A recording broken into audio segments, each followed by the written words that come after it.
అందమైనది అడగకుండా వచ్చే ప్రేమ అమరమైనది మొదటి చూపు తెచ్చే ప్రేమ మధురమైనది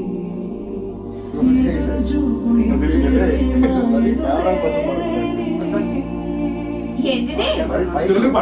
ఈ మధ్య వినడం లేదా మన సినిమా పాటలు? లైన్ కోసం రిథం కోసం అర్థపదలి మాటలతో అడ్డంగా నింపేయాలి. మీనింగా క్యాచీగా ఉండాలి. క్యాచీగా అయితే ఓకే. ఇప్పుడు వస్తున్న పాటలని క్యాచీ పదాలన్నీ మ్యాచ్ చేసి ఒక పాట వేసుకున్నారా?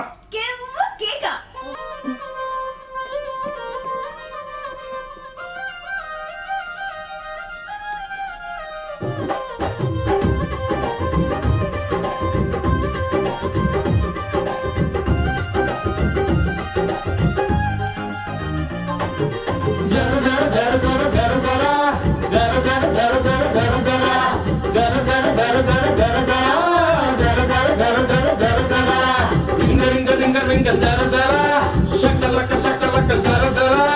చిక్కు బుక్కు జర జర